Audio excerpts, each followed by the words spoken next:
행복을 찾아서 앤드 AI. 세상 끝에서 건져 올린 기적 같은 감동 실화. 영화계요. 행복을 찾아서 언제 더 퍼스트 오브 HAPPYNESS는 2006년 개봉한 미국의 전기 드라마 영화로 2007년 2월 28일 한국에서 개봉했다. 117분의 러닝타임으로 전체 관람가 등급을 받았으며 한국에서 61만 5천여 명의 관객을 동원했다. 가브리엘 무치노 가브리엘 MUCCINO 감독이 연출했으며 스티븐 칼레드가 각본을 맡았다. 주연으로는 윌 스미스가 크리스 가드너 역을, 텐디 뉴턴 THANDI 누턴이 린다 역을, 제이든 스미스 JADN 스미스가 크리스토퍼 역을 맡았다. 특히 제이든 스미스는 윌 스미스의 실제 아들로 부자가 영화에서도 부자로 호흡을 맞춰 큰 화제를 모았다. 이 영화는 미국의 전설적인 흑인 기업가이자 주식 중개인 크리스 가드너가 쓴 동명의 회고록을 바탕으로 제작되었으며 그의 실제 경험을 담고 있다. 윌 스미스는 이 영화로 제79회 아카데미 시상식과 제64회 골든 글로브 시상식에서 나무주 연상 후보에 올랐다. 영화의 마지막 장면에는 크리스 가드너 본인이 카메오로 출연하여 윌 스미스와 제이든 스미스 부자의 뒤를 지나가는 장면이 있다. 제작 배경과 제목의 의미. 영화는 1954년 미국에서 미혼모의 아들로 태어난 크리스 가드너의 실화를 바탕으로 한다. 아버지의 폭력을 견디다 못해 어머니가 집에 불을 질러 감옥에 가고 가드너는 위탁 가정에서 자랐다. 이러한 불우한 어린 시절을 겪었던 그는 훗날 2,200억 원의 자산가이자 홀딩스 인터내셔널의 CEO가 되었다. 영화의 원제 더 퍼스트 오브 HAPPYNESS에서 HAPPYNESS는 의도적으로 잘못된 철자다. 원래 행복의 철자는 해피너스지만 영화 내용 중 크리스 가드너의 아들 크리스토퍼가 다니는 놀이방의 벽의 관리인이 HAPPYNESS로 잘못 적어 놓은 것을 크리스 가드너가 발견하고 철자가 틀렸다고 지적하는 장면이 나온다. 이 잘못된 철자는 깊은 의미를 담고 있다. 행복은 YWI 왜 행복하지 않은가가 아니라 아이나에게 있다는 뜻이다. 또한 더 퍼스트 오브 해피너스라는 표현은 미국 독립선언서에 나오는 문구로 생명, 자유, 행복 추구권이라는 천부인권을 의미한다. 영화의 한국 제목은 행복을 찾아서로 의역되었지만 더 정확하게는 행복의 추구 또는 행복을 추구할 권리가 원래 의미에 가깝다. 줄거리. 1980년대 미국 샌프란시스코. 의료기기 세일즈맨 크리스 가드너의 스미스는 여기저기 열심히 뛰어다니지만 한물간 휴대용 의료기기는 좀처럼 팔리지 않는다. 전 재산을 투자해 구입한 이 의료기기들은 병원에서도 외면받고 크리스는 날마다 거리를 헤매며 판매에 실패한다.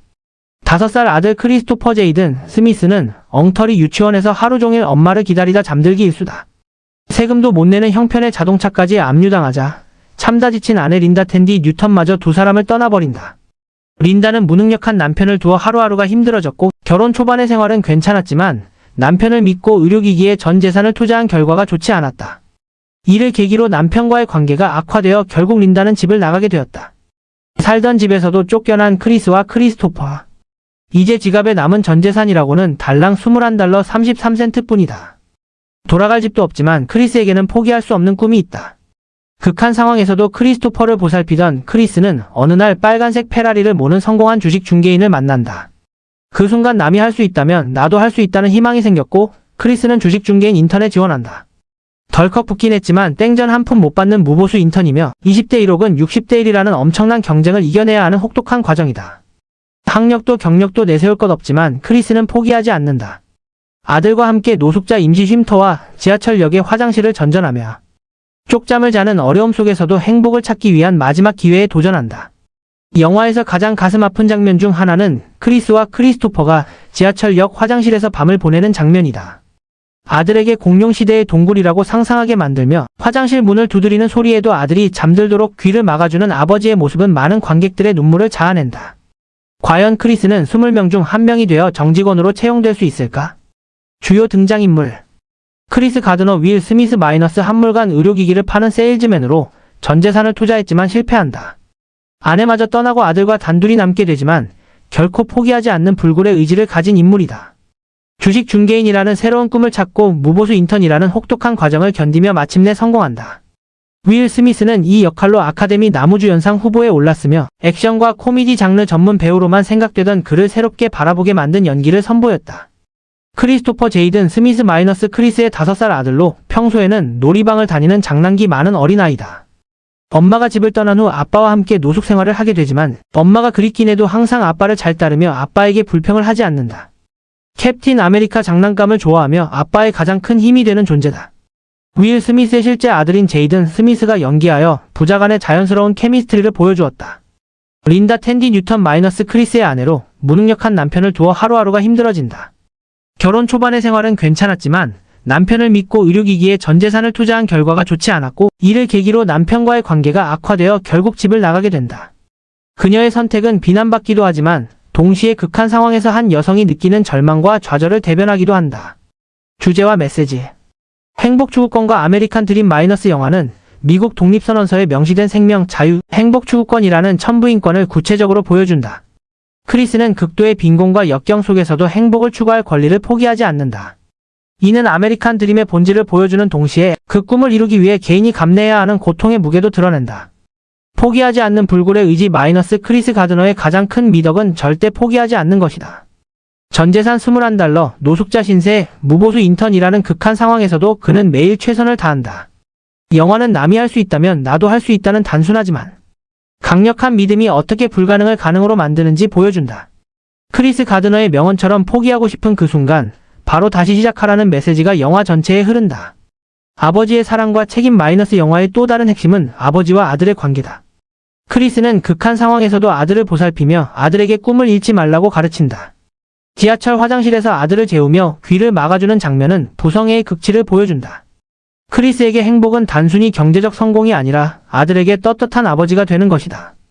행복의 정의 마이너스 영화는 행복이 무엇인지 질문한다. 힘든 일도 없고 걱정도 없고 아프지도 않은 유유자적한 삶인가? 최소한 크리스에게 행복은 최선을 다해 역경과 고난을 통과할 때 얻어지는 것이었다. 행복은 결과가 아니라 과정 가운데 있고 행복은 주어지는 것이 아니라 추구하는 것이다. 영화의 마지막, 정직원으로 채용되는 순간 크리스가 흘리는 눈물에는 그가 이겨낸 모든 역경이 담겨 있다. 연출과 미학. 가브리엘 무치노 감독은 실화를 바탕으로 한 이 영화를 과장없이 담담하게 연출했다. 영화는 감상적이거나 심파적이지 않으며 오히려 크리스가 겪는 고난을 사실적으로 보여준다. 집에서 쫓겨나고 노숙자 쉼터에 줄을 서고 지하철 화장실에서 잠을 자는 장면들은 미화되지 않은 채 날 것 그대로 관객에게 전달된다. 윌 스미스의 연기는 이 영화의 가장 큰 자산이다. 그는 액션과 코미디 장르에서 주로 활약했지만 이 영화에서는 절박함, 좌절, 희망, 기쁨 등 복잡한 감정을 섬세하게 표현했다. 특히 실제 아들인 제이든 스미스와의 호흡은 자연스럽고 진정성 있게 다가온다. 부자가 함께 연기하면서 만들어진 케미스트리는 인위적이지 않고 진심 어린 감동을 준다. 영화는 크리스의 삶을 6개의 챕터로 나누어 구성했다. 버스 타기, 멍청이 되기, 달리기, 인턴십, 세금 내기, 행복 등의 제목은 크리스의 삶의 여정을 상징적으로 보여준다. 각 챕터는 크리스가 겪는 구체적인 시련과 도전을 담으며 마지막 챕터, 행복에 도달하기까지의 과정을 효과적으로 전달한다. 평가와 의의. 행복을 찾아서는 전 세계적으로 큰 성공을 거두었다. 윌 스미스는 이 영화로 제79회 아카데미 시상식과 제64회 골든 글로브 시상식에서 나무주 연상 후보에 올랐다. 비록 수상하지는 못했지만 그의 연기는 평단과 관객 모두에게 높은 평가를 받았다.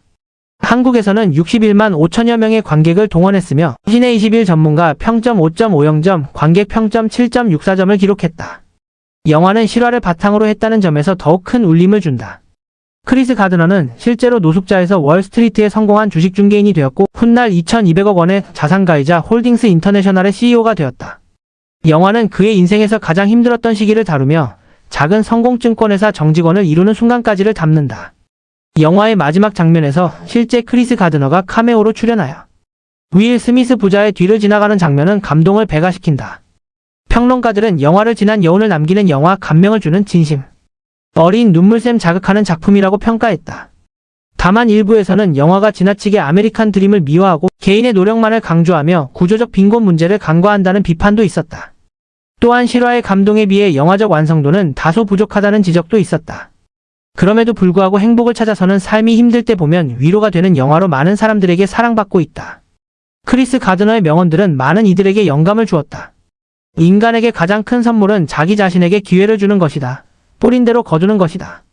노력과 성실은 배반하지 않는다. 포기하고 싶은 그 순간 바로 다시 시작하라 등의 메시지는 영화를 넘어 삶의 지혜로 전해진다. 결론. 행복을 찾아서는 단순한 성공 스토리를 넘어 인간의 존엄과 희망에 대한 영화다. 크리스 가드너는 전재산 21달러, 노숙자 신세라는 최악의 상황에서도 아들을 위해 자신의 꿈을 위해 포기하지 않았다. 그의 이야기는 우리에게 행복이 무엇인지 그리고 행복을 추구한다는 것이 무엇을 의미하는지 질문한다. 영화는 행복이 결과가 아니라 과정이며 주어지는 것이 아니라 추구하는 것임을 보여준다. HAPPYNESS라는 철자에 담긴 의미처럼 행복은 외부에서 찾는 것이 아니라 자기 자신 안에 있다. 크리스는 최선을 다해 역경을 통과하며 행복을 추구했고 그 과정 자체가 행복이었다. 윌 스미스와 제이든 스미스 부자의 자연스러운 연기, 가브리엘 무치노 감독의 담담한 연출, 그리고 무엇보다 크리스 가드너의 실화가 가진 힘이 결합되어 이 영화는 많은 이들에게 감동과 영감을 주었다. 영화가 개봉한 지 15년이 넘었지만 여전히 사람들은 삶이 힘들 때 이 영화를 찾는다. 증권회사 정직원이 되는 것은 대단한 성공이 아닐 수 있지만 노숙자 생활을 전전하던 크리스에게는 이보다 더 큰 일이 없었다. 영화는 의도적으로 그의 삶 전체가 아닌 이 작은 성공만을 담았다. 이 작은 성과가 노숙자에서 성공한 억만장자 CEO로 가는 시작이 되었음을 암시하며 영화는 끝난다. 행복을 찾아서는 꿈을 꾸는 모든 이들에게, 역경 속에서도 포기하지 않는 모든 이들에게 바치는 헌사다. 행복은 꿈꾸는 자에게 있다.